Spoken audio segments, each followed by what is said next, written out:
Hi everyone, a very warm welcome to today's session.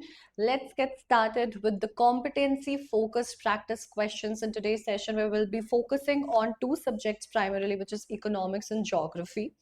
Now, before we begin with the session, it's very important to have a quick understanding of what do we really mean and what to expect out of competency based questions. Normally जब हम competency based questions के बारे में पढ़ते हैं सुनते हैं हमें पता है that CBSE has now included this in the syllabus and is going to be a part of going to have assessment questions based on competency skills. We are not really very clear about the fact that what kind of questions will be asked, and we have a very vague idea about it. तो सबसे पहले ये समझना है कि competency based questions होती क्या है. कॉम्पिटेंसी बेस्ड क्वेश्चंस बच्चों वो क्वेश्चंस है जो आपके एप्लीकेशन ऑफ नॉलेज के लिए पूछी जाती हैं and these are not questions that are straight away asked from the book that you have been given a certain thing to write or mention like a factual question. Competency based question का idea ये है to check whether whatever you have studied, the knowledge piece that you have gained, are you even able to apply it in real life or not. और ये कोई एक दो सवाल नहीं है जो हमारे पेपर में कॉम्पिटेंसी बेस्ड आते हैं. Rather it's a series of questions that's asked in different places and different sections. हो सकता है असर्शन एंड रीजन का क्वेश्चन हो जो कॉम्पिटेंसी बेस्ड हो. 1 मार्क का क्वेश्चन में हमारे पास कॉम्पिटेंसी बेस्ड क्वेश्चंस पूछे जाते हैं. केस बेस्ड जो हमारा पूरा स्टडी वाला सेक्शन होता है वो कॉम्पिटेंसी बेस्ड हो सकता है. उनमें से हो सकता है कुछ केस स्टडीज कॉम्पिटेंसी बेस्ड हो और कुछ नहीं हो. So competency based questions basically will assess your understanding of the concepts and whether you are able to apply those knowledges or not. तो कई बार हमने देखा है 1 मार्क का क्वेश्चन में we have been given a certain amount of data और some graph और उस ग्राफ को स्टडी करके हमें भरना होता है या गैप फिल करना होता है, मैच करना होता है, असर्शन रीजनिंग होती है, लॉन्ग आंसर शॉर्ट आंसर्स होते हैं. ये सारे क्वेश्चंस जहां पे आपको कुछ डेटा दिया गया है जहां पे direct application of the knowledge piece that you have read is happening, all of those questions are basically competency based questions. और आज के सेशन में इसी तरीके के कुछ क्वेश्चंस को हम प्रैक्टिस करने वाले हैं which will be from economics and geography. So when you are going ahead with your board paper और जब आप उसे open करते हो और and you start attempting the questions, don't look out and be scared about the fact that oh my god competency based question क्या है, I've created a monster of this name in my head and I won't be able to answer these. No, it's just simple application of your knowledge and you will be able to execute that very easily. And with this session, it will be further more easier for you to imagine and have an idea about what to expect and how to answer those questions. So let's get started. In today's session, in this particular video, we're going to address the questions of economics and geography. I've also created a separate session for history and political science. So full social science से जहाँ से भी सवाल पूछे जा सकते हैं वो सारे हम practice कर लेंगे इन दो sessions की मदद से. So let's get started. Now, what are the topics that we are going to do? Very simple. हम सारे जो chapters हैं और topics हैं हमारे economics के और geography के उसे finish करेंगे. Let me also quickly introduce myself. Hi बच्चों, मेरा नाम अंकना है और मैं हूँ आपकी expert for social sciences at Imbibe, and I have been associated with the sector of education for more than 9 years now. I've done my studies in the field of humanities and hence specialize in social science and English. Now, let's get started with economics. Economics के साथ शुरू करते हैं. सबसे पहला सवाल हमारा ये है which groups of people are likely to have the most conflicting development goals. अब देखो हमने क्या पढ़ा है तो मैं हर एक सवाल के साथ थोड़ा सा कॉन्टेक्स्ट सेट करते जाऊंगी ताकि हमें समझ आए कि how does this question kind of qualify as a competency based question per se. तो वो कौन से ग्रुप्स हैं which have which are likely to have the most conflicting development goals. अब हमने क्या पढ़ा था डेवलपमेंट चैप्टर जब हमने पढ़ा है तो डेवलपमेंट चैप्टर में हमने ये देखा था कि गोल्स जो हैं कुछ बेसिक चीजें गोल्स के बारे में हमने ये समझी थी वो मिक्स्ड हो सकती हैं प्लस कॉन्फ्लिक्टिंग भी हो सकती हैं एंड ऑफ कोर्स डिफरेंट होंगी depending upon the context of the person. सबसे पहले डेवलपमेंट का मतलब क्या होता है तो डेवलपमेंट कॉन्सेप्ट से हमें क्या समझना है और कैसे हम उस नॉलेज पीस को अप्लाई करेंगे ब्रेक डाउन करते हैं. first few questions we will be doing this so that we are able to understand the application of the knowledge and what kind of questions to expect and where it is happening, like what skill or what knowledge piece is basically being assessed for us. तो development chapter से ये सवाल जब हमसे पूछा जा रहा है तो हमारे दो तीन चीजें यहाँ पे असेस हो रही हैं. सबसे पहले कि क्या आपको डेवलपमेंट का मतलब पता है. डेवलपमेंट का मतलब काफी आसान होता है. जो भी इंसान जिस भी जगह है अपनी जिंदगी पे, वो वहां पे उससे आगे बढ़ने की कोशिश करता है. Progress and growth is something that we are constantly seeking. And normally developmental goals किसी भी इंसान के लिए इस चीज पर डिपेंड करते हैं उसकी जिंदगी में जो लैक करता है. For example, if I have money but there would be certain immaterial things that I would be lacking in or probably seeking for. मेरे लिए उन चीजों को पाना लाइफ में डेवलपमेंट है, वो मेरे गोल्स होंगे डेवलपमेंट के. Similarly, if there is somebody who has, let's say, respect in the society, who has happiness and peace, but is seeking for money because they have to take care of their family members, right? तो उसके लिए development goals हो जाता है constant job security, एक consistent job, and of course a well defined money flowing salary और income, source of income. तो development हमारे लिए सिंपल शब्दों में मतलब यही होता है कि जो जहां पे भी है, जिस भी लेवल पे है, उससे वो लेवल अप करना चाहता है, वो ग्रोथ सीख करता है, उस प्रोग्रेस को हम डेवलपमेंट से डिफाइन करते हैं. अब ये गोल्स जो है वो हर एक इंसान के लिए डिफरेंट होते हैं. क्यों? क्योंकि हर एक इंसान के डेवलपमेंट की जर्नी डिफरेंट होती है. जिसके पास जिस चीज की कमी होगी वो उसे सीख फॉरवर्ड करते हुए आगे अपनी ग्रोथ की तरफ बढ़ेगा. For example, if someone is not educated, education for them would be development. If someone is educated, a better constant income, source of income would be development for them. If somebody has education and a consistent source of income, then certain social aspects, equality, respect, etc., would be a goal of income, goal of development for them, so on and so forth. So that is what basically development and the goals mean for us. So क्योंकि हर एक इंसान का context different होता है, background different होता है, the goals will be different. Now the goals is what we are saying will be not similar, different. Point number 1. Point number 2, it can be a mixture of things, which means money and income is something that everyone seeks because that defines the quality of your life. But apart from that, you may also need certain social aspects to be fulfilled, like respect, equality, recognition, job security, safety, a good environment, other resources, so on and so forth. तो जब आप ऐसे multiple चीजों को desire करते हो, then you have a mixture of goal that you are seeking for development. It's not a particular materialistic thing or an immaterialistic thing per se. Third thing that we had learned was that the goals can sometimes be conflicting in nature. Why would these goals be conflicting in nature? Because दो लोग जो ऐसी चीजों को Dzire कर रहे हैं, हो सकता है एक इंसान के इंटरेस्ट में जो है वो दूसरे इंसान के लिए नुकसान है, तो यहाँ पे कॉन्फ्लिक्ट क्रिएट हो जाता है. फॉर एग्जाम्पल, हो सकता है कि एक रिच पेजेंट, एक रिच लैंडलॉर्ड अपनी जमीन रेंट पे देता है किसानों को काम करने के लिए. अब वो चाहेगा उससे ज्यादा रेंट मिले और कम से कम लेबर उसे अपनी जमीन पे काम करने के लिए लगाने पड़े ताकि वो कम से कम पैसे खर्च करे और ज्यादा प्रॉफिट बनाए. Whereas if you think from the aspect of this laborer or the tenant who is taking this land to work on or is working for this rich landlord और पेजेंट, उसे चाहिए होगा कि उसकी जो फ्लो ऑफ इनकम है वो consistent रहे, उसे पूरे टाइम एम्प्लॉयमेंट मिली रहे और जितने ज्यादा हो सके उतने पैसे मिले ताकि वो बेटर तरीके से पैसे कमाकर अपने परिवार का ध्यान रख सके. Now यहाँ पे what is happening? The rich peasant is trying to pay as less as possible to make maximum profit, whereas the poor peasant or the laborer or the tenant is trying to get as much as possible as the salary in order to fulfill his or her life goals. अब ये दोनों एक दूसरे से जो Dzire कर रहे हैं वो अपोजिट है नेचर में. So this is conflicting in nature. This is what the development goal is, we refer to and we mean when we say it's conflicting in nature. अब यहाँ पे ये पूरे नॉलेज पीस को हमें इन एग्जाम्पल्स के ऊपर अप्लाई करना है. हमें एग्जाम्पल्स दिए गए कि स्टूडेंट और teacher, tribals and industrialists, small farmers and large farmers, municipal corporations and road construction companies.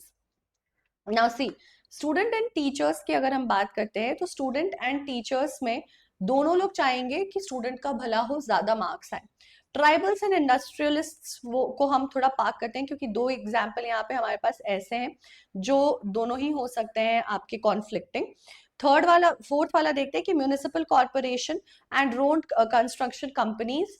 तो म्यूनिसिपल कॉर्पोरेशन और रोड कंस्ट्रक्शन कंपनीज दोनों ही सिटी के डेवलपमेंट की तरफ काम करती हैं, लोगों की बेहतरी के लिए काम करती हैं। So they may not have necessarily the same development goals, but can also the possibility of having a conflicting goal seems to be very very unlikely. तो ये हमारा फोर्थ ऑप्शन और फर्स्ट ऑप्शन इस वजह से एलिमिनेट हो जाएगा. So you see how the knowledge application is happening over here. Development हो रही है, किसकी हो रही है, गोल्स क्या हो सकते हैं, क्या वो कॉन्फ्लिक्टिंग है या अलाइंड है, इसके हिसाब से हमें आंसर करना है, यहाँ पे बताना है. So these are the kind of questions that usually you have, sorry once again, these are the kind of questions that usually you have being asked. तो अब ये ट्राइबल्स और इंडस्ट्रियलिस्ट और स्मॉल फार्मर्स और लार्ज फार्मर्स की अगर बात करते हैं, स्मॉल फार्मर्स और large farmers until unless they are working together will not necessarily have conflicting goals. दोनों का काम है कि ज्यादा से ज्यादा मेरी जो है उपज हो जाए, कल्टिवेशन हो जाए. But tribals and industrialists may be a conflicting aspect, because industrialists would want to cut the trees and do development which will result in a lot of displacement and such issues. So the tribals and industrialists mostly out of all have the most conflicting development goals over here. Next question, let me quickly hide myself over here. अब यहाँ पे हमको एक study दी गई है. So you will have like a lot of data based questions और lot जो competency based skills आपके चेक करती है और इसमें पूछी जाती है. तो यहाँ पे हमें जापान और जर्मनी की स्टडी दी गई है, दोनों का जीडीपी बताया गया है. ठीक है, जीडीपी एक हमें टोटल बताया गया है और एक पर कैपिटा बताया गया है. पर कैपिटा माने पर पर्सन इनकम, राइट. तो टोटल जीडीपी जापान का हम देख रहे हैं 4872 and oh sorry the total is way much. ठीक है, मैंने सिर्फ इतना ही पढ़ा था इसलिए. तो आप अब कर सकते हो कैलकुलेशन, लाइक ट्रिलियन डॉलर्स वगैरह में जा रहा है. ठीक है, तो ये जर्मनी और जापान की है. पर इंडिविजुअली अगर बात करें तो 38,214 इज फॉर जापान और जर्मनी के लिए 44,680 है. अब यहाँ पे हमें डेटा दे दिया गया है, हमने पढ़ लिया, हमने समझ लिया कि किस कंपनी का कितना है, कैसा है, हमें समझ आ गया है. Now what is the question asking that despite of having a higher total income than Germany, Japan has a lower per capita income. इसके पीछे क्या वजह हो सकती है? तो इनकम से रिलेटेड हमने बहुत सारे सवाल सेक्टर्स ऑफ इंडियन इकोनॉमी में जीडीपी से करे हैं, डेवलपमेंट के चैप्टर में भी करे हैं. तो यहाँ से हम एक चीज अंडरस्टैंडिंग ले सकते हैं कि जीडीपी का हाई होना ये इंश्योर नेसेसरली नहीं करता है कि जो आपका पर कैपिटा इनकम है वो भी हाई हो, राइट. दूसरा, डेवलपमेंट अगर आप असेस कर रहे हो तो इससे भी हमें ये समझ आता है कि डेवलपमेंट का मतलब ये नहीं है कि अगर ओवरऑल पर कैपिटा इनकम हाई है तो वो कंट्री जो है वो नेसेसरली डेवलप्ड हो, because there can be disparity in distribution of the income. That is another point that we have to keep in mind.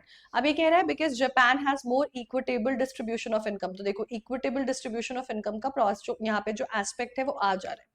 Germany has more rich people than poor, which means again that they kind of have an equal distribution, but then again there are some poor people, but the concentration of rich is relatively higher. Japan has smaller population than Germany is the point, और Japan has a bigger population than Germany. चलो फिर से देखते हैं. हम देख रहे हैं कि टोटल जीडीपी जो है वो जर्मनी की हाई है, करेक्ट बात है. लेकिन जापान का जो पर कैपिटा इनकम है, सॉरी टोटल जीडीपी जो है वो जापान की हाई है, बट जो पर कैपिटा इनकम है वो कम है. वेयर एज जर्मनी का पर कैपिटा इनकम ज्यादा है, लेकिन जो टोटल जीडीपी है वो क्या है, वो कम है.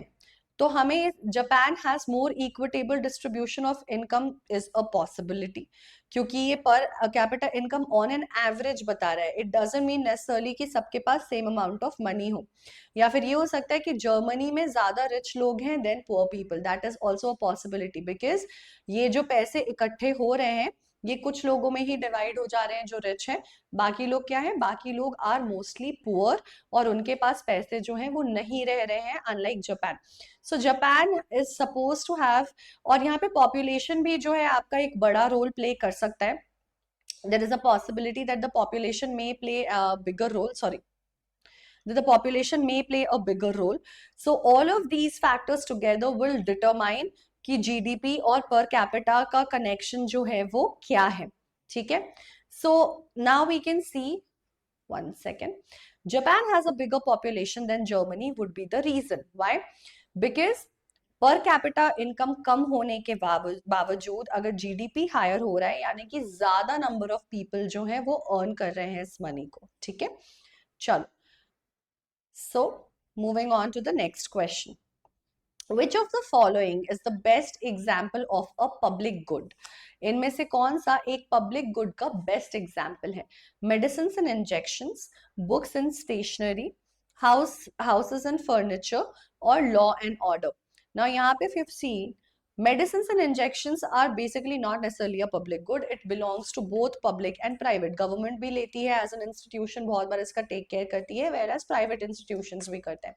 The same goes with the books and stationery, houses and furniture. तो अब हमें क्या समझ आ रहा है? हमारा knowledge of what do you mean by public services or goods. ठीक है, public services plus goods and private services and goods, दोनों के बारे में यहाँ पे पूछा जा रहा है.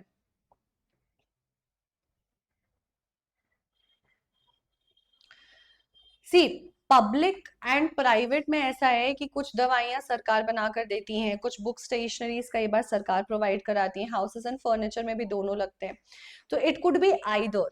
लेकिन अगर आपसे पूछ रहा है best example of a public service जो सरकार ही प्रोवाइड करी है, that necessarily has to be law and order, because ये private नहीं होता, ये government provided ही होता है for the citizens of the nation. It is not taken care of by any private institution at any point in time. Okay, then we have not inherited the world from our forefathers, we have borrowed it from our children. Mr. Lester Brown has said this. Which of the following best displays the principle in action? यहाँ पे क्या पूछा जा रहा है? यहाँ पे हमको बोला गया है अगेन, डेवलपमेंट ले लो या फिर रिसोर्सेज एंड डेवलपमेंट ले लो. इन दोनों ही जगह ये वैलिड हो सकता है.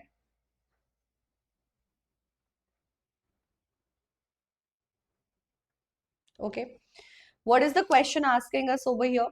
तो मिस्टर लेस्टर ब्राउन ने बोला कि हमारी जो जिंदगी है, हमारा जो बेसिकली हमारा वर्ल्ड है, वो हमने हमारे पूर्वजों से बोरो नहीं किया है. नॉर्मली क्या होता है, कोई भी प्रॉपर्टी होती है तो वो आप इनहेरिट करते हो, वो आपको उनके विरासत में मिलती है.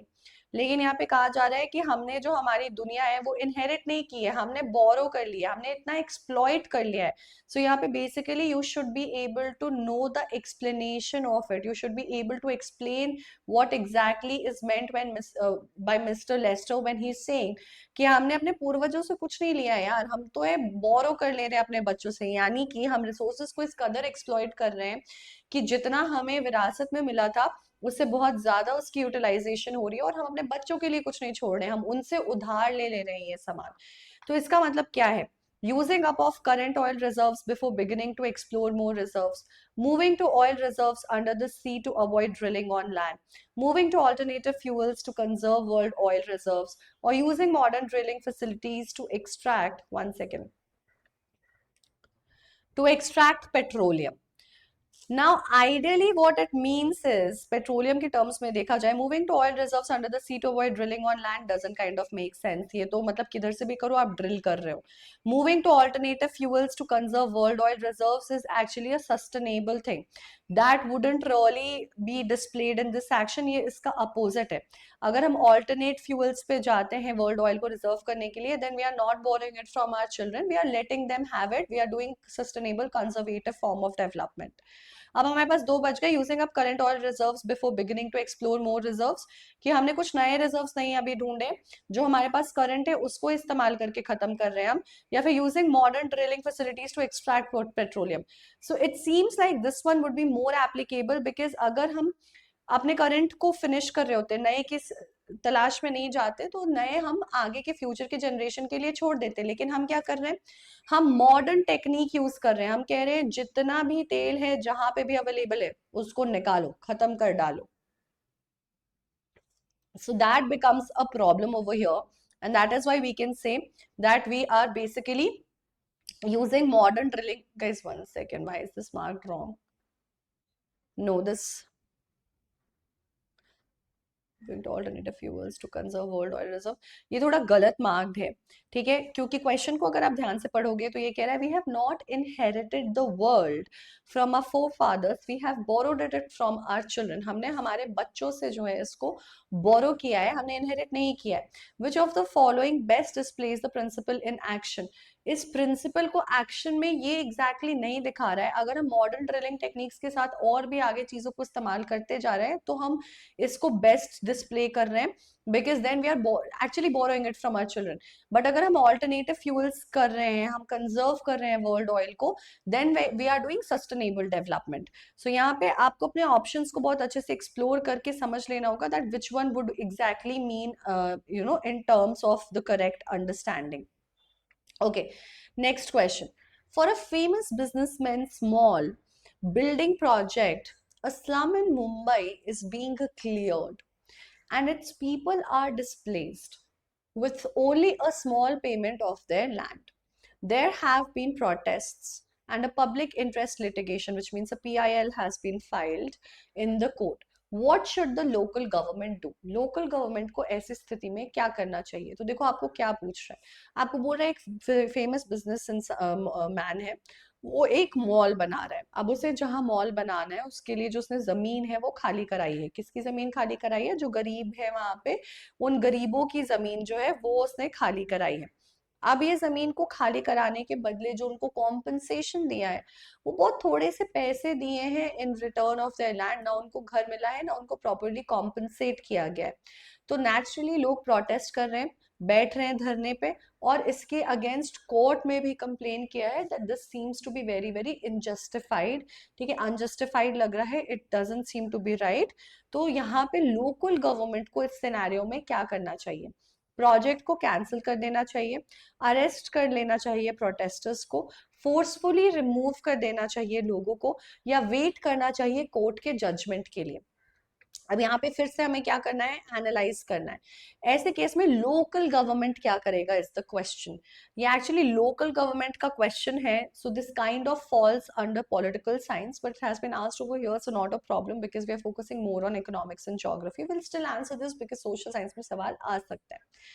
अब जब ऐसा केस होता है कि हमने PIL फॉर्म कर दिया है, यानी कि हमने कोर्ट को इन्वॉल्व किया है, जुडिशरी को करा है इन्वॉल्व, ठीक है, प्रोटेस्ट चल रहे हैं, लोग इस चीज को आवाज उठा रहे हैं, तो सीधा लोकल गवर्नमेंट जाकर के शायद प्रोजेक्ट कैंसिल ना कर पाए, because they may not have the authority. अगर एक बार प्रोजेक्ट पास हो गया है तो कैसे कैंसिल कर देंगे?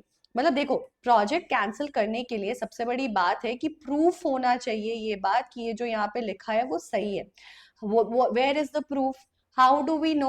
गवर्नमेंट कैसे एक एक्शन ले लेगी अगर इस चीज का कोई प्रूफ नहीं है कि जो पेमेंट मिला है वो कम है, वो जो कॉम्पनसेशन मिला है वो सही नहीं है. For the government to act, there has to be an official proper understanding.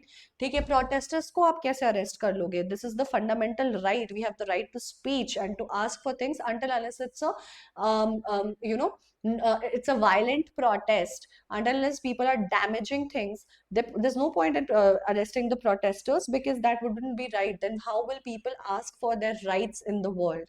Forcefully remove the people again is wrong. Why would you forcefully remove the people? It is their land, they stay there, they have to be replaced properly. So the best case scenario would be कि court इस बात का judgement निकाले कि जो जमीन है क्या उसकी वैल्यूएशन है, क्या उसका सच में जो इवैल्यूएशन है उसके हिसाब से लोगों को पेमेंट नहीं की गई है, and then accordingly they will pass on their judgement. Okay, next question. Welfare economics is the branch of economics that seeks to evaluate economic policies in terms of their effects on the well-being of the community. यानी कि welfare economics जो है उसका काम क्या है? Welfare economics का काम है. Now guys, you might be feeling that these questions doesn't seem that we have read anywhere. It seems kind of familiar with what we have done earlier. यानी कि जो कुछ टॉपिक्स आपने पढ़े हैं, थोड़ा बहुत देखा है, उससे थोड़ा रिलेटेड जरूर लग सकता है, but it may not feel that okay it has been asked directly from this chapter or this concept and this is what it is referring to, so on and so forth. So the reason behind that is because these are, again, once again I'm going to put your focus on the fact that these are competency based questions. आपने जो भी knowledge 9th 10th में gauge किया है उस knowledge को यहाँ पे असेस किया जा रहा है, right? So welfare economics is the branch of economics. तो वेलफेयर इकोनॉमिक्स वो ब्रांच है इकोनॉमिक्स का जो बेसिकली इकोनॉमिकल पॉलिसीज यानी कि पैसों से, मनी रिलेटेड पॉलिसीज जो भी सरकार बनाती है उसको असेस करता है, एवेलुएट करता है, मेजर करता है, ठीक है, in terms of their effective effects on the well being of community. Society के लिए जो रूल्स रेगुलेशंस बनाई गई हैं, इकोनॉमिक पॉलिसीज बनाई गई हैं, क्या वो सोसाइटी के लिए अच्छी है नहीं है, ये सब कुछ इवेलुएट करना, असेस करना, नाप तौल करना, ये काम होता है किसका? ये काम होता है वेलफेयर इकोनॉमिक्स का. Now which of the following improvements to your locality would not align with this view of welfare? तो अगर वो इस चीज को असेस कर रहे हैं तो कौन सी पॉलिसी इस चीज में मदद नहीं करेगी, किसे उन्हें देख के लगेगा कि ना this doesn't sound right. Vaccinating the stray dogs in the area. अगर हम स्ट्रे डॉग्स को वैक्सीनेट कर रहे हैं तो ये सोसाइटी को, कम्युनिटी को ऑफ कोर्स हेल्प करेगा, because we are giving them the opportunity to live free. Just in case even if they happen to bite anyone, it would not cause problems like rabies and be threatening to the lives and the safety of well-being of, health safety of the people staying in that community. So this seems right. Building ramps in the society to aid the disabled. Why? ये तो होना ही चाहिए, ये policies of course होनी चाहिए कि जो लोग व्हील चेयर यूज करते हैं उनके लिए मूवमेंट आसान होना चाहिए. There should be no discrimination, there has to be inclusivity that has to be involved. Providing safety equipment to the garbage collectors. Garbage में कई बार ऐसी गंदगी रहती है जिससे आपको डिजीजेस हो सकती हैं, जिससे आपके हाथ पैर में कट लग सकता है. तो अगर आप वो इक्विपमेंट उनको नहीं प्रोवाइड कर रहे हो, प्रॉपर मास्क नहीं दे रहे हो, ठीक है, you not giving them the gloves, then they can basically they're dealing with the wastage of the society, they're clearing it out for us for the well-being of the community. अगर ये उनको नहीं मिलेगा तो वो बीमारी वो खुद लेकर के आ जाएंगे, which is not good for a person who's actually helping the society to be a better, cleaner place. So that's one point for sure. Another very important point is that if they get caught on these diseases, germs, viruses, hurt themselves, एक तो वो काम रुक जाएगा plus वो spread भी होगा society में. सो it seems like the fourth one would be the right one. Opening a park for people who can pay membership fees. Park तो यार कम्युनिटी वाली रिसोर्स होती है, ये सबके लिए अवेलेबल होनी चाहिए. तो सिर्फ जो लोग फीस दे पा रहे हैं उनके लिए अगर हम देंगे तो ये वेलफेयर चीज नहीं हो जाती है, ये बहुत ही ज्यादा एक्सक्लूसिव फैसिलिटी है जो फिर हो जाएगा प्रोवाइड करना. So option D would make the correct answer over here.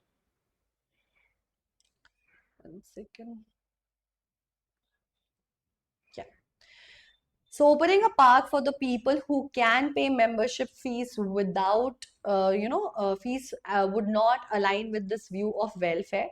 क्योंकि जब भी हम सोशल वेलफेयर की बात करते हैं, social welfare refers to general well being of everyone in the society, a good society where everyone is getting the best of the world.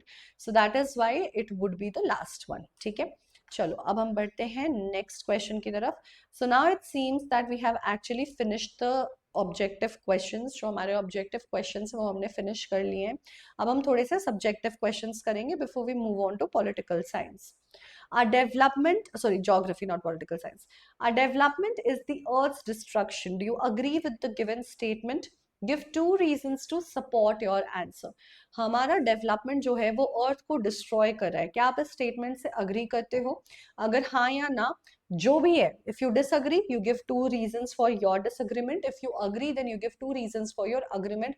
Why do you think that when our development is happening it is the earth's destruction? Think about it. Sorry, let me quickly hide myself so that you guys can just focus on the question and think about it.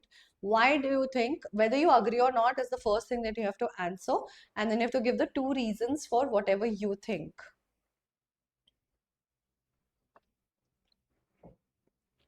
देखो ये competency based question कैसे है, application है knowledge का. अगर आपको लगता है कि हाँ ऐसा हो रहा है तो आप अपने हिसाब से सोचकर बताओगे कि क्यों डेवलपमेंट जो है हमारे अर्थ को डिस्ट्रॉय करी है। अगर आपको लग रहा है नहीं ऐसा नहीं हो रहा है, हमारी डेवलपमेंट अर्थ को नहीं डिस्ट्रॉय करी है, तो भी क्यों लग रहा है, you are basically applying your knowledge over here and basis on that you will take the call.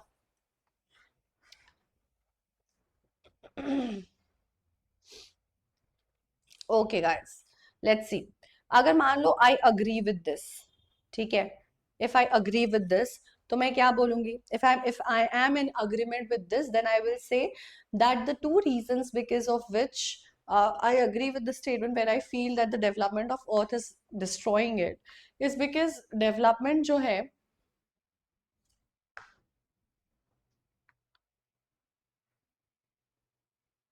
Development जो है वो प्लान्ड नहीं हो रही है, एंड इसकी वजह से क्या हो रहा है, एक्सप्लॉयटेशन हो रहा है। ठीक है, एक्सप्लॉयटेशन हो रहा है तो ये सस्टेनेबल नहीं है, क्योंकि ये सस्टेनेबल नहीं है it will not let the human kind survive for very long, and that would be a challenge, that's point one. ठीक है, ये मेरा एक डिस मतलब अग्रीमेंट का रीजन हो जाएगा। दूसरा, because of over exploitation, limited access to few people having the resources and few people not at all, it is leading to other problems like global warming, ठीक है, प्लस इकोनॉमिकल डिस्पैरिटी। तो ये सबसे क्या हो रहा है, अर्थ डिस्ट्रॉय हो रहा है, अर्थ के लिए अच्छा नहीं है। So when I agree I से this thing, when I say that I disagree, ठीक है, that I don't agree with this, then again I have to give two reasons. So maybe my first reason could be that we have been able to explore a lot of things and grow only because we have been focusing on the development, and this is also helping us to find out ways in which we can sustain life, human life, for a longer period of time, in the society. तो मैं disagree करके कह सकती हूँ कि क्योंकि हम develop कर रहे हैं, हम ज्यादा एक्सप्लोर कर पा रहे हैं, हम टेक जैसी चीजों की मदद ले पा रहे हैं, जिसकी वजह से आगे चलकर जब भी ऐसा इशू हो तो हम कुछ ऑल्टरनेटिव ढूंढ करके निकाल पाएंगे even to the human lifes, because we know at one point or the other the human life, irrespective of how development we are doing and what scale we are doing the development at, it will get destroyed, right, it will hamper it. So with that idea I will disagree, or of course any other relevant point if you have, you can always talk about that. So establishment of viewpoint, agree और disagree में हमारे agreement में दो points हो सकते हैं, because present type and levels of destruction that we are causing is one problem, destruction or development so to say.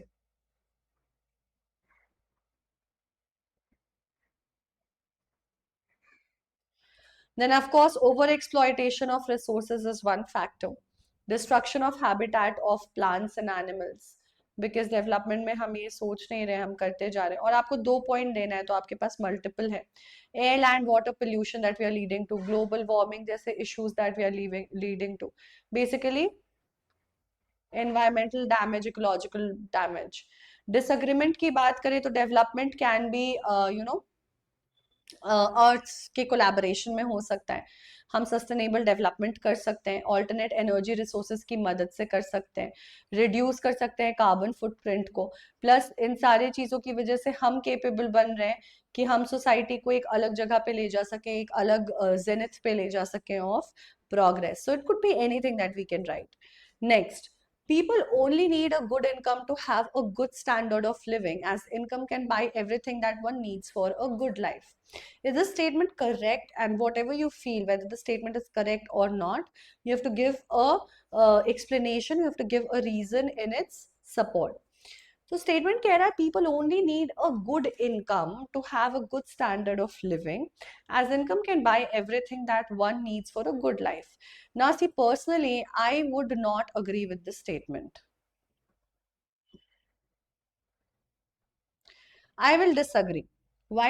Even if I have a good amount of income, access to fresh air, water, access to fresh air, water, a good environment, etc., or maybe good schools, hospitals.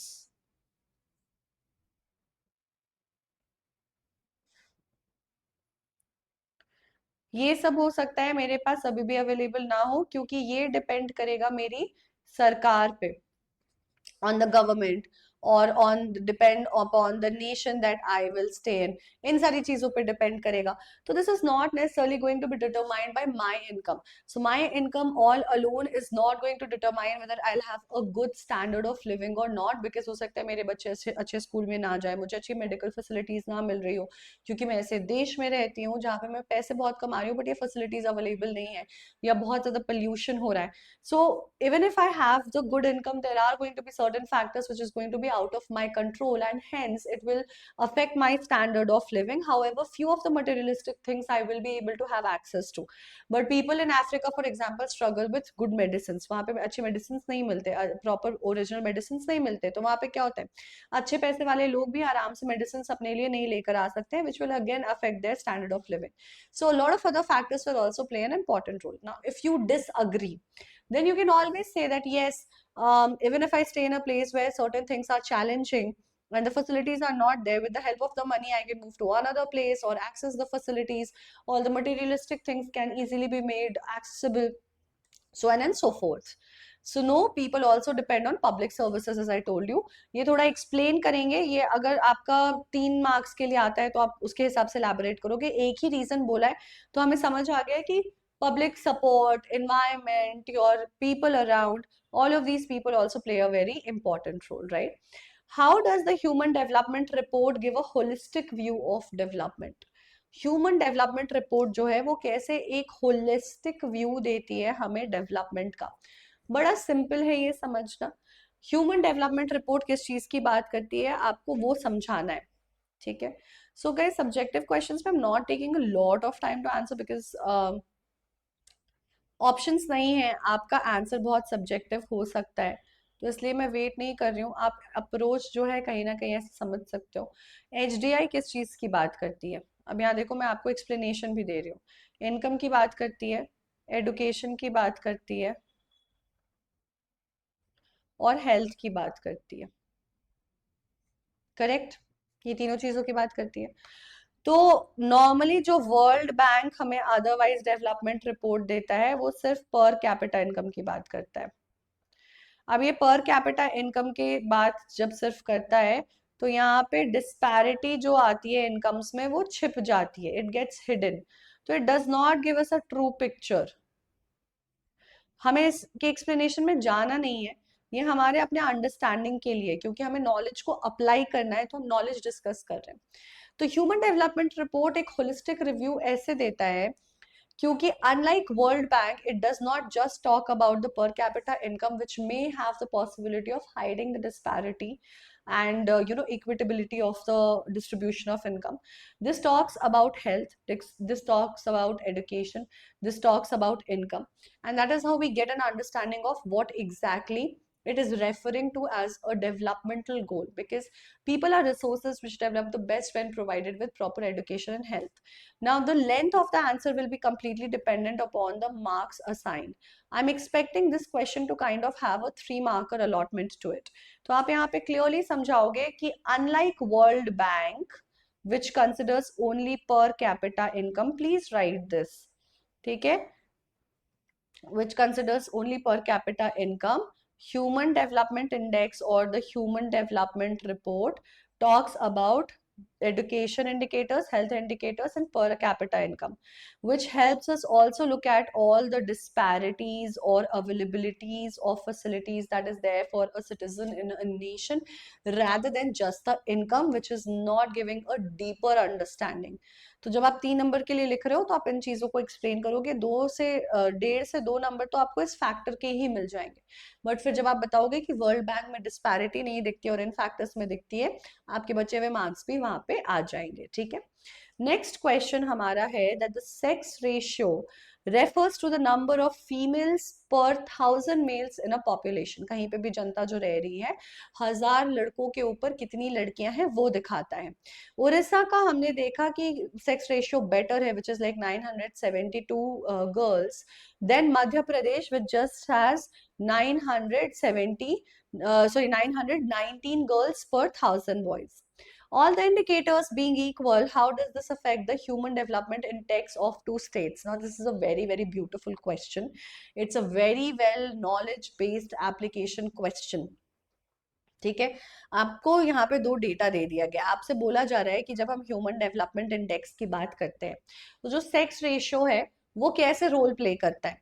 क्योंकि अगर उड़ीसा में हम देख रहे हैं कि 972 लड़कियां हैं 1000 लड़कों पे, और मध्य प्रदेश में मात्र 919 लड़कियां हैं 1000 लड़कों पे, तो यह अगर इंडिकेटर बाकी हम देख रहे हैं कि एडुकेशन का पैरामीटर, हेल्थ का पैरामीटर, इनकम का पैरामीटर सब बराबर है, ये फैक्टर अलोन कैसे यहाँ के ह्यूमन डेवलपमेंट इंडेक्स को अफेक्ट करेगा। बच्चे, when never there is a disparity, ये कहीं ना कहीं हमें एडुकेशन में जो डिफरेंस है उसको भी दिखा रहा है, because it is showing that there are certain gender biases. Plus health को भी अफेक्ट करता है, और उसकी वजह से बर्थ पे, रिप्रोडक्शन पे भी इम्पैक्ट आता है, ठीक है। लेकिन यहाँ पे क्योंकि हम जेंडर रेशियो की बात कर रहे हैं, जेंडर रेशियो जो है अभी हमने यहाँ पे देखा था, जेंडर रेशियो पर्टिकुलरली नहीं असर डालता है directly on the human development index, लेकिन आप इस बात को बताओगे कि ये कहीं ना कहीं एडुकेशन पे इम्पैक्ट दिखा रहा है, ओके। और आगे चल के ये यहाँ के हेल्थ पे थोड़ा सा इम्पैक्ट दिखाएगा, because the reproduction is actually primarily done by the मतलब फीमेल्स ही करती हैं वैसे तो पॉपुलेशन अगर कम होगा तो वो आगे चल के पॉपुलेशन डिक्लाइन को लीड करेगा। So the sex ratio does not directly affect HDI because it's not a parameter of the HDI is what you have to say. अब देखो ये बहुत अच्छा ट्रिक क्वेश्चन था, इस क्वेश्चन में हम बहुत सारे लोग कंफ्यूज हो जाएंगे कि अरे कुछ तो असर होगा, लेकिन वो असर क्या होगा एग्जैक्टली इसकी क्लैरिटी होना बहुत जरूरी है, और आप हो सकता है एक स्ट्रॉन्ग पॉइंट स्टैब्लिश ना कर पाओ।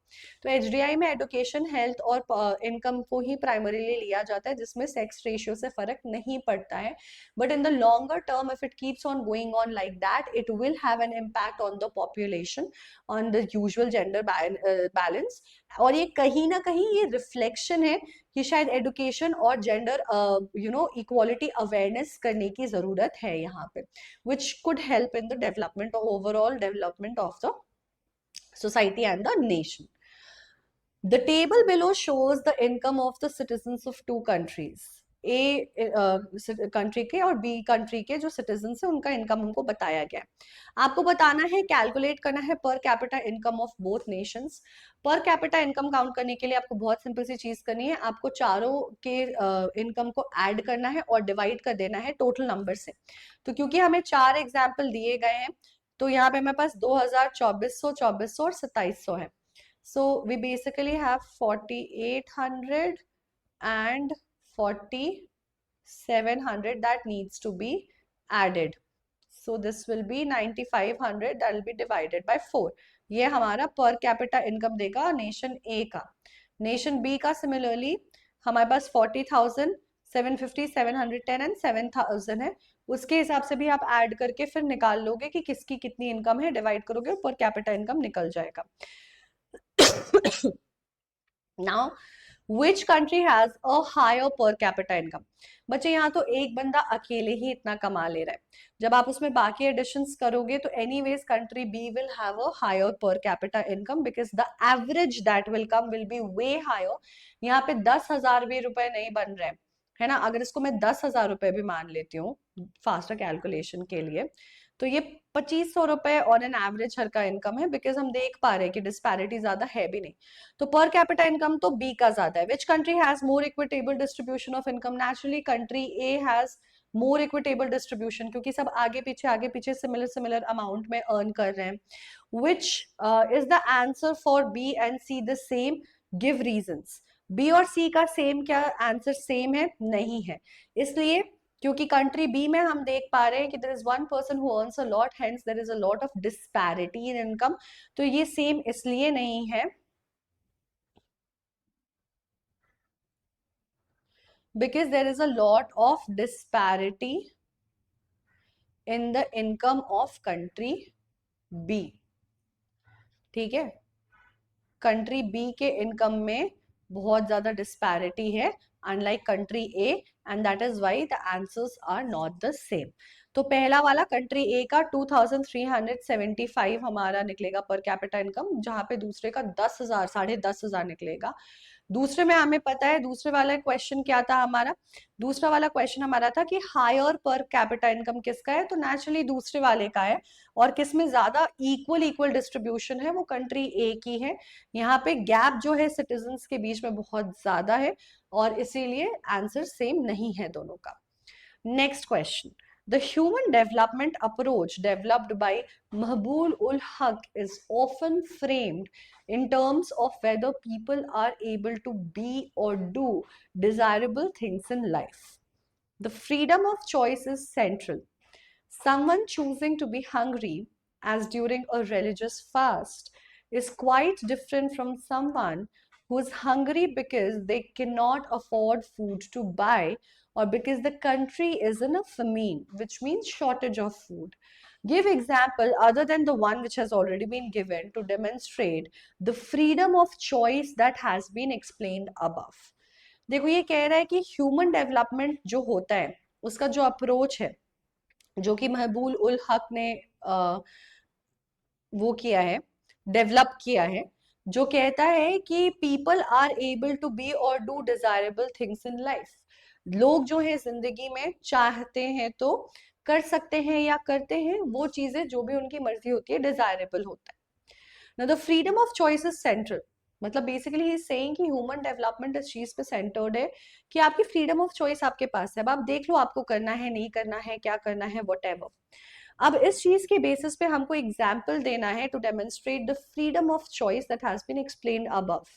जैसे कि दूसरा एक फ्रीडम ऑफ चॉइस ये बताया गया कि सेंट्रल चॉइस का होता है, यानी कि अगर कोई चाहे वो फास्टिंग रख रहा है रिलीजियस पर्पज से, तो वो नहीं खा रहा है खाना, लेकिन ऑन द कॉन्ट्ररी हम देख रहे हैं कि एक इंसान खाना खा पा नहीं रहा है डिस्पाइट ऑफ द फैक्ट कि वो चाहता है खाना खाना, बिकॉज खाना अवेलेबल नहीं है, वो बहुत गरीब है, या फिर उसके देश में शॉर्टेज ऑफ फूड है, खाना ही नहीं है।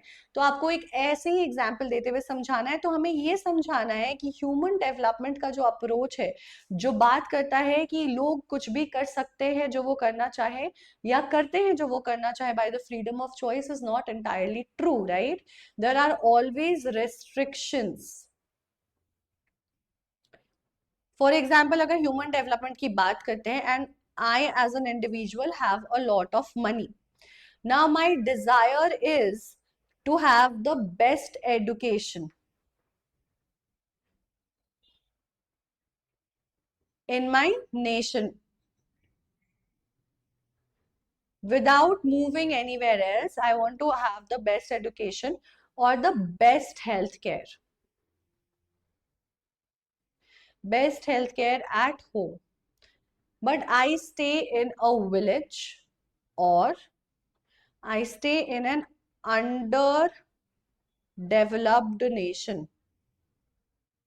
मैं एक ऐसे नेशन में रहती हूँ जो डेवलप नहीं है, जहां सारे फैसिलिटीज नहीं है, या मैं एक गांव में रहती हूँ, जो भी है। अब क्या मेरे पास बेस्ट एजुकेशन और बेस्ट हेल्थ केयर मिल सकता है? नहीं। क्यों?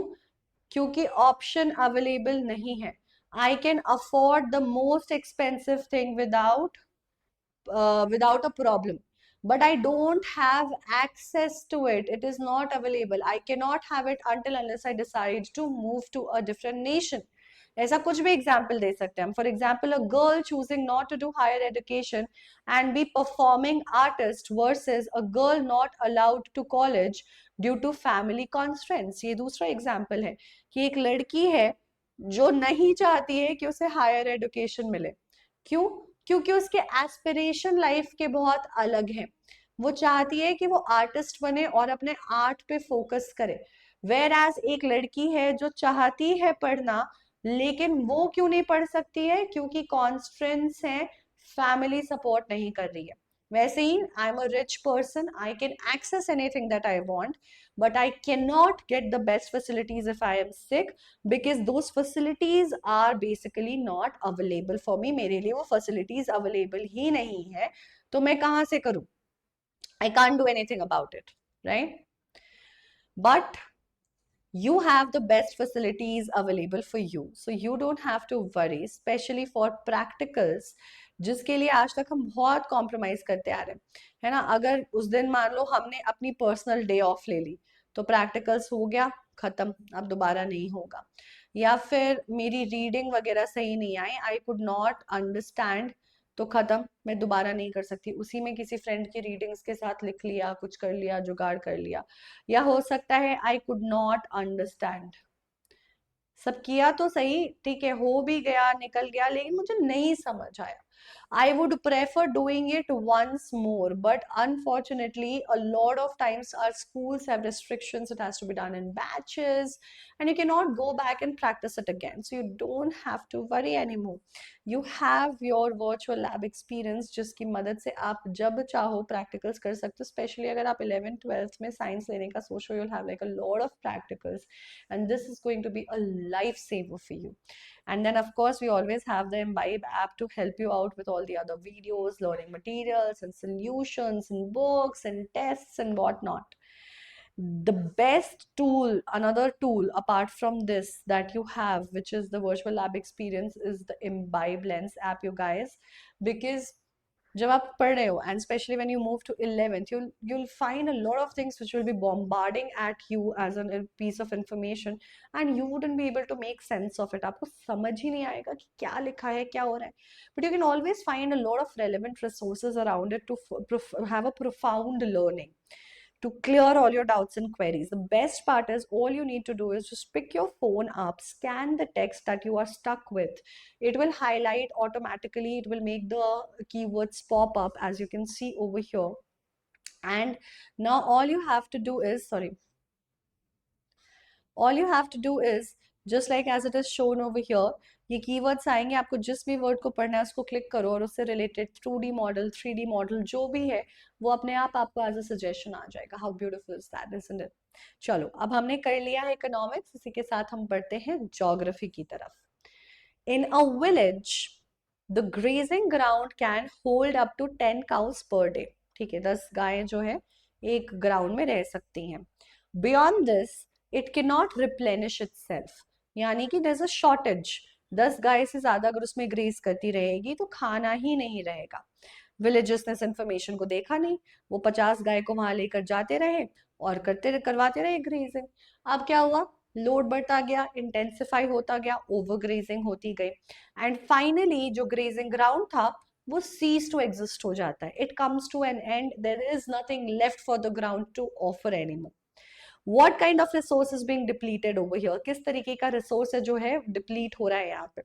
Potential resource, individual resource, non-renewable resource और community owned resource. How will you qualify this resource as resources in development की फॉर्म का क्वेश्चन है.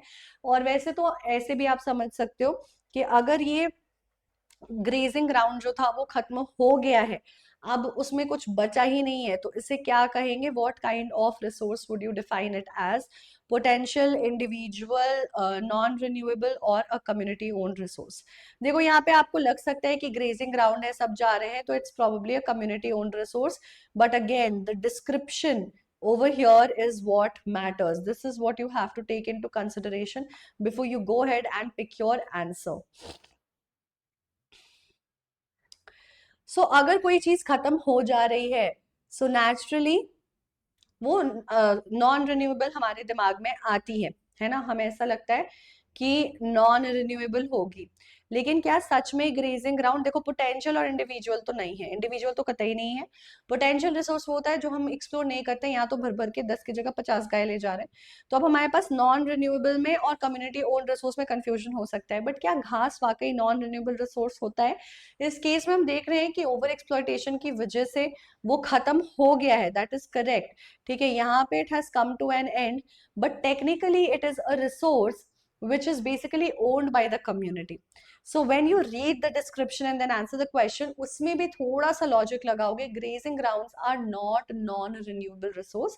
It is the community. It's a public owned resource which just got depleted. Okay? अगर यहाँ पे कुछ और होता तो हम उसको non-renewable resource बुला सकते थे. Moving on to the next question. Most of the alluvial soil found in India is formed from the silt deposited by the Indo-Gangetic Brahmaputra rivers. Which of the following regions contain the parent rock that forms the silt? Himalayas, Gangetic Delta, Northern Plains, or Eastern Coastal Plains?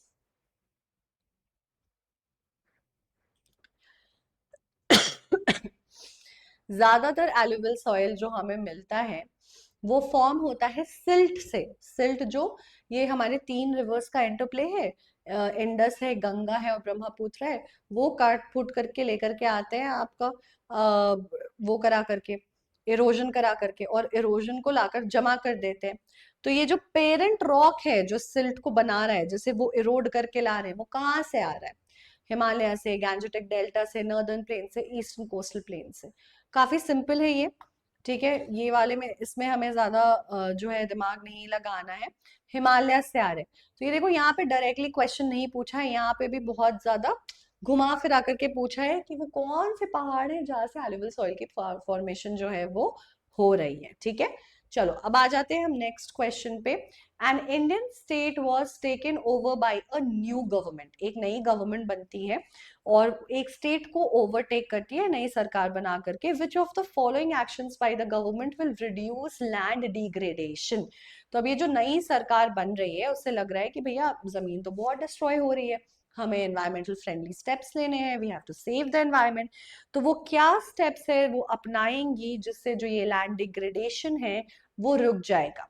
They will set up 3 new quarries for mining of limestone in the near the capital for development. They will grant permission for cement factories near farmlands, convert forest areas to greenhouse horticulture, और create separate grazing zones for livestock. क्या करने से land degradation जो है वो better हो जाएगी?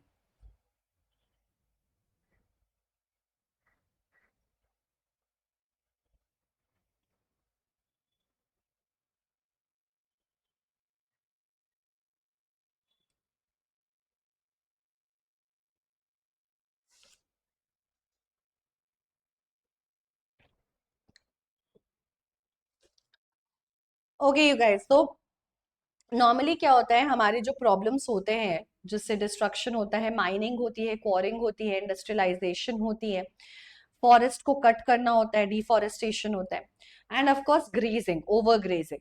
अगर ओवर ग्रेजिंग रेगुलर जंगल वंगल में आप करते हो तो वो उसको डिस्ट्रॉय कर देती है। अगर आप एक ग्रेजिंग लैंड ही डेडिकेट कर दो तो फिर वो बेटर हो जाता है, it is relatively helpful. Next question. The forest cover in India as of December 2019 is nearly 25%. In the past decade, the government has tried meeting the target of increasing the forest cover to 33%. ठीक है, data है, समझ आ गया। Although there have been efforts to increase the forest cover in the past few years, forests are not thriving as they used to. क्या वजह हो सकती है इसके पीछे की? Soil erosion and low soil quality, could that be the reason? Lack of irrigation around forests, low quality of seeds and saplings, or cultivating food grains with forest areas? Simple words में बोलूं तो जंगल जो है बढ़ क्यों नहीं रहा है? जब हम कोशिश कर रहे हैं हमें उसको 25% से 33% ले जाना है, तो आखिर क्यों हम वहां तक नहीं पहुंच पा रहे? क्योंकि सॉइल इरोजन हो रहा है, जमीन की क्वालिटी खराब है, क्योंकि इरिगेशन हम नहीं कर रहे हैं फॉरेस्ट के अराउंड, प्रॉपर पानी वानी नहीं दे रहे हैं, क्योंकि जो सीड्स और सैपलिंग्स यूज कर रहे हैं उसकी क्वालिटी खराब है, या हम कल्टिवेट कर रहे हैं food grains with in forested areas. यानी कि आप ऐसा समझो कि हम जंगल के पास जो है वो कल्टिवेशन कर दे रहे हैं, और इन सारी चीजों की वजह से कहीं ना कहीं प्रॉब्लम आ रही है। देखो यहाँ पे ये दो जो फैक्टर हैं वो तो डेफिनेटली काम नहीं करेंगे, which is lack of irrigation and quality of low seeds, because this is not what forest defines. अगर हम फॉरेस्ट को रिमूव करके और उसको फार्म लैंड में चेंज कर रहे हैं तो ये चैलेंज होता, ये नहीं है। देयर इज अ पॉसिबिलिटी कि सॉइल इरोजन हो रहा है, ठीक है, क्वालिटी ऑफ सॉइल जो है वो बहुत अच्छी मेंटेन नहीं हो रही है, और हम उसके ऊपर और ज्यादा बर्डन डालते जा रहे हैं, and we are not helping out the forestation. So we know that soil erosion is actually a big problem that is being leading to deforestation in general and less growth of forest. Okay. Uranium is found in Ladakh but has not been mined due to a lack of funding. ठीक है. What kind of resource is this? ऐसे resource को हम क्या बोलेंगे? Stock बोलेंगे, reserve बोलेंगे, potential बोलेंगे, डेवलप बोलेंगे. बच्चे देखो, हमको मिल तो गया है लेकिन फंडिंग नहीं है, यानी कि वो एग्जिस्ट करता है लेकिन हमने क्या बोला था कि रिसोर्स को क्वालिफाई करने के लिए कुछ मल्टीपल चीजें चाहिए. जब आपको पता है, अवेयरनेस है, आपके पास टेक्नोलॉजी है, लेकिन कुछ लिमिटेशन है, आप नहीं कर पा रहे हो, तो आपको पता चल जाता है कि ये रिसोर्स आगे बढ़ेगा और ये पोटेंशियल की तरह क्वालिफाई करता है. लेकिन यहाँ पे हमें एक चीज ध्यान रखना है कि ये वाला सेक्शन हट गया है, तो मैंने इसलिए इसको बहुत टाइम भी नहीं दिया एक्सप्लेनेशन को, ना move forward. Next question. Which of the following is not an important factor in the formation of soil? Running water, chemical reactions, atmospheric pressure और चेंज इन टेम्परेचर. इनमें से कौन सा फैक्टर सॉइल फॉर्मेशन में एक important factor नहीं है? पानी, केमिकल रिएक्शन, एटमॉस्फेरिक प्रेशर और change in temperature. Running water ideally जो देखा जाता है is a factor of soil erosion, और वो कई बार जो आपका सॉइल है उसको वॉश आउट करके नए जगह पे, इरोडेड जगह पे नया सॉइल फॉर्मेशन करता है. केमिकल रिएक्शंस मैटर करेंगे बिकॉज वो नेचर ऑफ सॉइल डिटरमाइन करेंगे, कितना पानी स्टोर करेगा, क्या क्या केमिकल्स हैं, फॉस्फोरस ऊंचा है मतलब ज्यादा है या कार्बन ज्यादा है, and the colour will get affected because of it. अगर आयरन ज्यादा है तो रेड होगा, so and so forth. Change in temperature of course breaks the parent rock and forms the soil. Atmospheric pressure भी है involve, but soil के nature पे soil formation में डायरेक्टली नहीं है. ठीक है. अब हमारे पास आ जाता है assertion reason का question, which will make me hide myself so that you guys are able to read the question. And the question is asking, soil formation and erosion go hand in hand, but sometimes this balance is disrupted, by human activities, which is true actually. The formation of soil, reason says, takes millions of years, while soil erosion takes much less time. अब हमको पहले सबसे पहले क्या करना है? सबसे पहले हमको ये आइडेंटिफाई कर लेना है कि भैया दोनों ही स्टेटमेंट्स जो यहाँ पे गिवन है वो ट्रू है कि नहीं. पहला स्टेटमेंट कह रहा है कि सॉइल फॉर्मेशन में और इरोजन में दोनों में बैलेंस बना रहता है. हमको पता है नेचर ने भी बैलेंस बनाया हुआ है, क्योंकि सॉइल इरोजन तो करने वाला जो फैक्टर है वो नेचुरल एजेंसी होते हैं, लेकिन कभी कभी ये बैलेंस डिस्टर्ब हो जाता है क्योंकि ह्यूमन एक्टिविटीज इन्वॉल्व होती हैं. तो ट्रू है, पूरा पूरा एग्जैक्टली बैलेंस में नहीं चलता है. रीजन कहता है the formation of soil takes millions of years while soil erosion takes much less time, which is true. Soil erosion तो एक दिन में भी हो जाएगा, लेकिन हमारा जो फॉर्मेशन है वो हजारों साल लेता है. तो हमने पढ़ा हुआ है राइट कि इवन फॉर द 10 सेंटीमीटर छोड़ो 1 सेंटीमीटर, इसके लिए भी लैक्स ऑफ इयर्स लगते हैं, लाखों साल लग जाते हैं एक छोटा सा वो बनने में भी. ठीक है. तो अब सॉइल फॉर्मेशन जो है और इरोजन वो हैंड इन हैंड चलता है, लेकिन ये ह्यूमन एक्टिविटी से डिस्टर्ब हो जाता है क्योंकि फॉर्मेशन ऑफ सॉइल जो है मिलियंस ऑफ इयर्स तक रन करता है, लेकिन सॉइल इरोजन जो है बच्चे वो बहुत ही ज्यादा कम टाइम लेता है होने में. तो यहाँ पे दोनों ट्रू है. Ideally, I would say that reason is not really the explanation of assertion, but we'll go with C.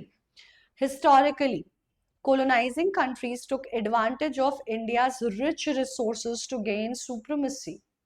ठीक है. Why was India not able to resist the exploitation of her resources? तो हमारे ऊपर जो हमारे पास इतने resources थे, इसका फायदा उठाते हुए ब्रिटिशर्स रह रहे थे. उसका फायदा उठाने के लिए ही ब्रिटिशर्स इनफैक्ट रह रहे थे. तो आखिर इसके पीछे की क्या वजह है कि इस एक्सप्लॉयटेशन को रिसोर्सेस के हम रेजिस्ट नहीं कर पाए? Due to lack of use for products derived from natural resources, due to the colonizing countries' superior technology, due to the lack of awareness about India's resources, or due to overutilization of the resources. What possibly could have been the reason which led to this overexploitation?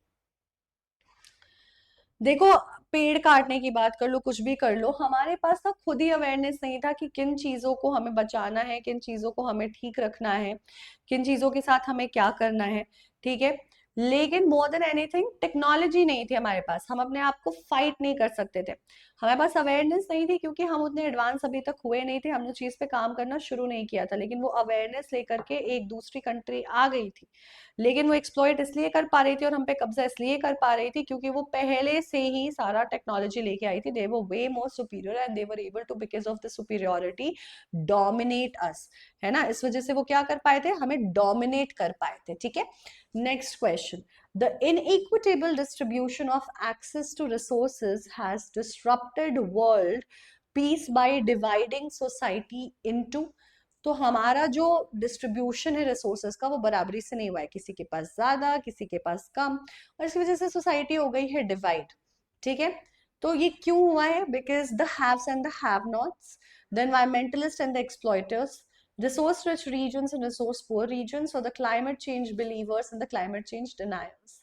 अब भाई तुम believe करो ना करो, उसकी वजह से resources का कुछ लेना देना नहीं है कि क्लाइमेट चेंज हो रहा है, तो ऑप्शन डी एलिमिनेट हो जाता है। कुछ रिसोर्सेज में ऑफ कोर्स कुछ रीजन्स में रिसोर्सेज हैं, कुछ रीजन्स में रिसोर्सेज नहीं है, but that doesn't change the game. जो डिस्ट्रीब्यूशन है वो इन इक्वल जोग्राफिकल फैक्टर से ज्यादा इकोनॉमिकल फैक्टर और सोशल फैक्टर की वजह से, जो क्या करता है सोसाइटी को हैव्स और हैव नॉट्स में डिवाइड कर देता है, इन दो हिस्सों में वो उन्हें डिवाइड कर देता है, वो लोग जिनके पास रिसोर्सेज हैं जो रिच हैं, और वो लोग जिनके पास रिसोर्सेज नहीं है और वो पुअर हैं, and of course no matter how much they try the game doesn't changes, ठीक है। नेक्स्ट क्वेश्चन, अब हम आ जाते हैं सब्जेक्टिव क्वेश्चंस पे। A river valley in India is being developed into a hydroelectric power plant. Okay. State the 3 steps of resource planning to achieve this। अब हमारे पास क्या हो रहा है, हमारे पास जो है हाइड्रो इलेक्ट्रिक पावर प्लांट हो रहा है, प्लांट, ठीक है। अब हमको बताना है 3 स्टेप्स जिसमें ये रिसोर्स प्लानिंग की जाएगी। रिसोर्स प्लानिंग का सबसे पहला स्टेज क्या होता है, सबसे पहले रिसोर्स प्लानिंग में हमारे पास सर्वेइंग और मैपिंग होती है, सबसे पहले सर्वे होगा फिर मैपिंग होगी, फिर आप क्वालिटी और क्वांटिटी चेक करते हो, सब सही रहा तो आप गोल अलाइनमेंट देखते हो। गोल अलाइनमेंट देखने का हमारा क्या मतलब है, गोल अलाइनमेंट हमारा देखने का मतलब ये है कि जो हमारा नेशनल गोल है और जो वर्ल्ड गोल है डेवलपमेंट का, क्या उसके साथ ये लोकल गोल जो है वो मैच कर रही है, अगर हाँ तब हम जा करके क्या करेंगे, ऑर्गेनाइजेशन बिल्ड करेंगे। ये ऑर्गेनाइजेशन क्यों बिल्ड करेंगे हम, हमारे टेक्नोलॉजी और नॉलेज के साथ उसको एक्सेस करने के लिए। रिसोर्स प्लानिंग के यही वेरियस स्टेजेस होते हैं, इन्हीं वेरियस स्टेजेस पे हमें काम करना है।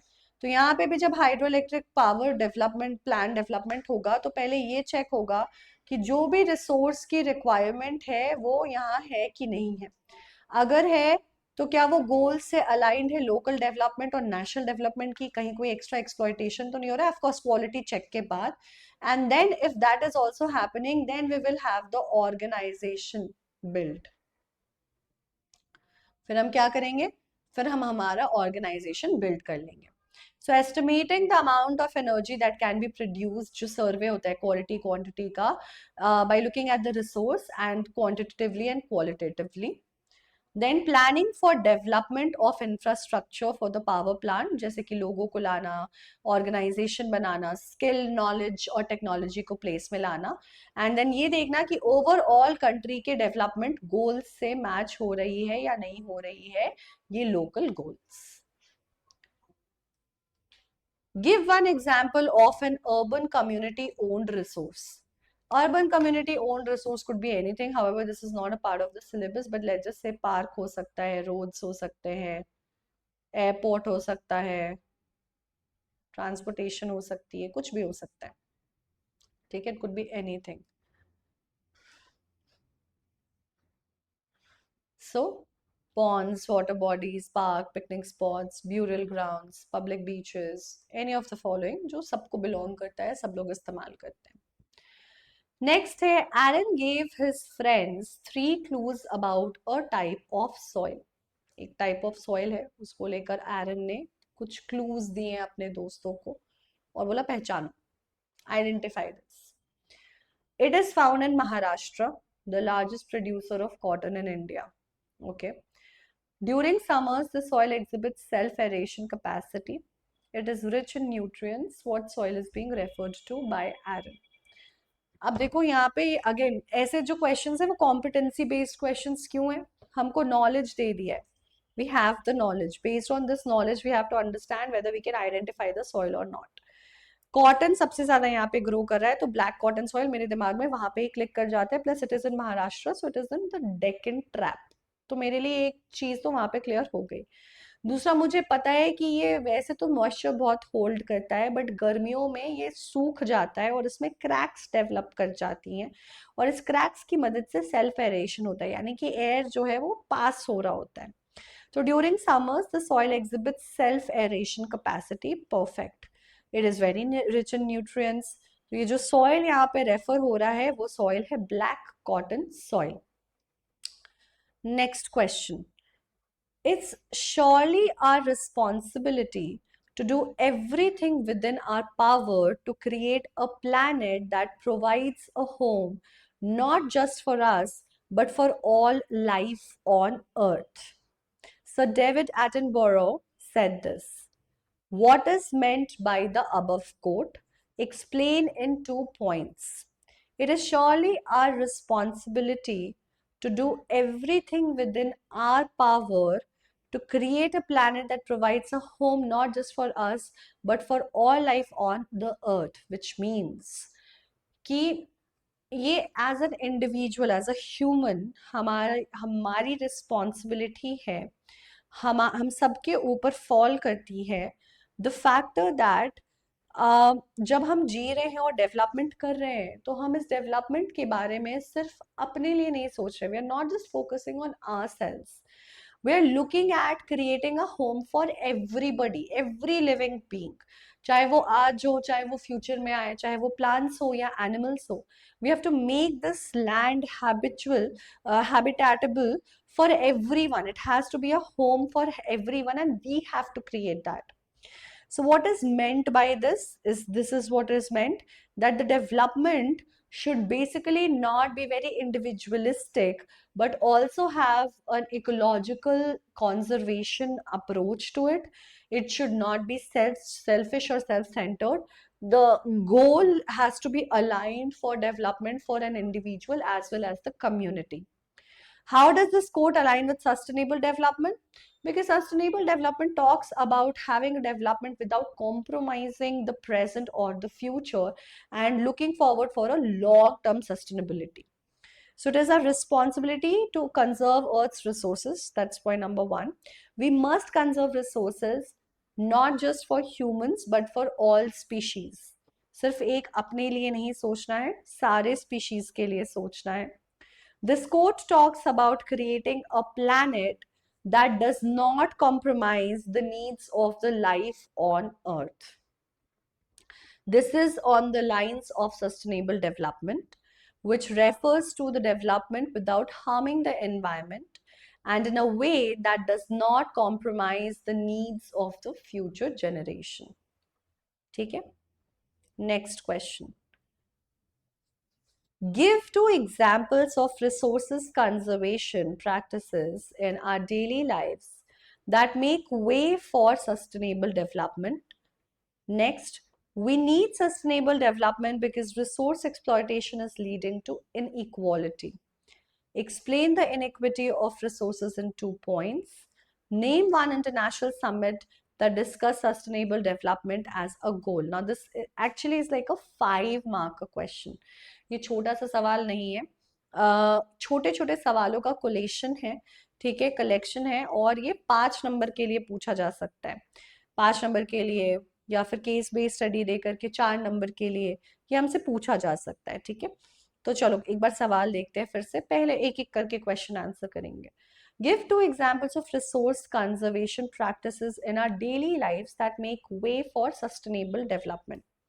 सबसे पहले finding alternate energy resources. For example, if I want to use the geyser, I'll use the solar panel to heat it instead of electricity, which is actually a limited resource. ठीक है, तो ये एक एग्जाम्पल हो सकता है resource conservation का। Rain water harvesting का एग्जाम्पल दे सकते हो आप अगर करते हो तो, या फिर recycling things, for example metal things, या फिर इन जनरल कचरा कम जनरेट करना और उसे रिसाइकल और रीयूज करना, utilizing the concept of reusing, recycling, refurbishing. तो ये कुछ एग्जांपल्स है। Switching off the lights when you are stepping out, not using it, walking instead of using vehicles to conserve the fuels, taking shower using a bucket and a mug instead of using the showers. So these are some examples जैसे हम resource conservation करते हैं, जो sustainable development की तरफ हमारा छोटा मोटा कॉन्ट्रीब्यूशन है। अब आप सोच सकते हो कि what else do you think could be a possible contribution. Next question पूछ रहा है, we need sustainable development because resource exploitation is leading to inequality. Okay, explain the inequity of resources in 2 points. पहले मैं 2 point बताया, अब 2 point हम फिर से बता रहे हैं। हमसे अब जो 2 पॉइंट पूछा जा रहा है कि इनइक्विटेबल रिसोर्स डेवलपमेंट मतलब डिस्ट्रीब्यूशन है, इसकी वजह से जो इनइक्विटी ऑफ रिसोर्सेज बनती है वो कैसे है। So rich are becoming richer, poor are becoming poor. People who have, like for example, a developed nation, they have access to more access to resources. Like US for example ने बहुत सारा oil अपने पास पहले से रखा है, तो उनकी डेवलपमेंट में बहुत हेल्प करता है, उन्हें बहुत लीप्स एंड बाउंड्स हमसे आगे ले जाता है। कि इंडिविजुअल तौर पे अगर देखा जाए तो access to clean drinking water, that could be an example. और ये सस्टेनेबल नहीं बनाता है because it creates water scarcity for few whereas not for others despite of being in the same area. Earth international summit Rio de Janeiro earth summit हुआ था, हमें पता है 1992 का, तो that would be your answer. So moving on, let's look at the answers. Rain water harvesting, solar energy, clean fuel use करना जैसे कि सीएनजी, पब्लिक ट्रांसपोर्ट यूज करना, solid waste management, recycling, reusing, solar panels, ये सब आप examples के तौर पे बता सकते हो कि वाटर हीटिंग के लिए सोलर पैनल यूज किया, या छोटी चीजों के लिए सोलर एनर्जी यूज की, या फिर वॉक कर लिया, पब्लिक ट्रांसपोर्ट ले लिया, शेयर्ड कैब्स ले लिए, कुछ भी हो सकता है जो आप डे टू डे लाइफ में करो। It's a very open ended subjective question, so anything could be there. Next पूछा जा रहा है कि जो इनइक्विटेबल डिस्ट्रीब्यूशन ऑफ रिसोर्सेज है, उससे इनइक्विटी, डिस्पैरिटी जो है इकोनॉमिकल, वो कैसे जनरेट हो रही है। तो कुछ लोगों के हाथ में रिसोर्सेज हैं, वो नेचुरली सोसाइटी को डिवाइड करती है रिच और पुअर, यानी कि हैव्स और हैव नॉट्स में। क्लाइमेट चेंज को भी अफेक्ट करती हैं, रिसोर्स शॉर्टेज को भी फेस करना पड़ता है मार्जिनलाइज्ड कम्युनिटीज को, for example water scarcity as I told you. और जो नेक्स्ट आपका है जो हमने पढ़ा हुआ है वो रियो दे जेनेरियो अर्थ समिट 1992 का है। उसके अलावा भी जोहान्सबर्ग समिट हुआ था 2002 में, the Kyoto Protocol in 1997, the millennium summit and sustainable development conference of 2000, New York and the sustainable development goal conference of 2015। You can pick any and write any, that's completely up to you, but book में हमारा पहला वाला clearly mentioned है, so we can go by that. Now the last question, तो अब map marking का question भी जो है कॉम्पिटेंसी बेस्ड में हो सकता है। Look at the map given here, observe the region where laterite soil is present. Using the map, explain the similarities between the areas that have laterite soil. तो laterite soil जहां जहां पे है वहां पे कॉमनैलिटी क्या है उसको समझाना है। लैटेराइट सॉइल तो हमें वैसे भी पता है कि बहुत हाई रेनफॉल रीजन में होता है, उनमें कॉमनैलिटी आपको उसकी मिल जाएगी, वाटर सप्लाई ज़्यादा की मिल जाएगी, कोस्टल क्लाइमेट या ट्रॉपिकल क्लाइमेट की मिल जाएगी, alternate wet and dry spells की मिल जाएगी, पीरियड्स की, heavy rainfall which will lead to leaching. So any of these you can write. It's a very observation, apart from observation based, this is more about कि आपने laterite soil के बारे में क्या पढ़ा है। तो अगर आपको ये याद होगा तो आपको ध्यान होगा कि लैटेराइट सॉइल उन जगहों पे होता है जहाँ बहुत बारिश होती है, जिसकी वजह से नेचुरली लीचिंग होती है। बट अपार्ट फ्रॉम दैट ये उन जगहों पे भी होती है जहाँ बहुत हॉट और ह्यूमिड होता है क्लाइमेट, वो फर्दर उसको बहुत ड्राई भी बनाता है। तो इन सारे फैक्टर्स को याद रख के हम आराम से इस क्वेश्चन को आंसर कर सकते हैं।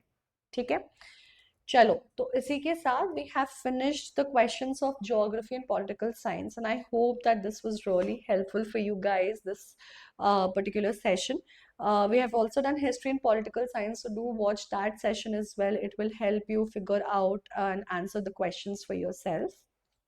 Now just remember that we already are conducting a lot of live classes for you. Plus अभी एग्जाम के पहले जो गैप होगा वहाँ पे मैं मैराथन भी कराऊंगी, long marathons of full syllabus revision. So just make sure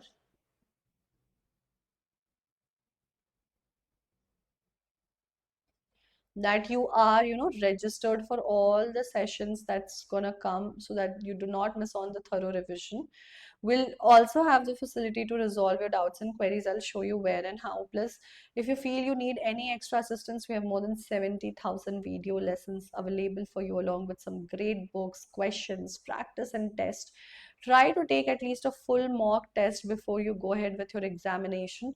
सारे subjects के लिए I would very very strongly recommend. It gives you a very good taste of क्या करना है क्या नहीं करना है, and how to prepare for your how to be completely prepared for your examination and attempting those questions. And if you get stuck on any particular topic, you have the lens, just go ahead, scan the text, will automatically pop up with the video suggestions and some models for you to refer to. And then we already have these amazing Kubo lessons where you can interact and learn, right? That's amazing. The most important part is, guys, that there's only last few days left to have free access to Imbibe. So be prepared and start learning. Do not miss on it. And if you enjoy, I'm sure you would go ahead and also splurge money on it. And you have your virtual lab experience to help you out with the practicals and your Imbibe Lens app. Do not forget, see, this is the app, and this is where you will find Ask Me a Doubt. उस पर click करते it will redirect you and pop up the chat over here on WhatsApp, and that's where you can get your doubts clarified. If you are not already a part of our Telegram channel, please make sure that you at least scan this or use the link and become a part of the channel, because a lot of important announcements and updates, all of that happens on this channel only. So that's like a one place where we directly connect with you. So with this, on that note, I'm done with this session. Thank you so much for being here. Have a great time. All the very best for your preparation, because I'm sure you guys are gonna rock. Do share this video with your friends, because I'm sure dedicated competency-based question practice session will be very, very helpful for you. And if you enjoyed it, do hit the like button and do tell me in the comment section how did you like the session, what else do you need from my end. Until the next time, stay tuned and keep imbibing.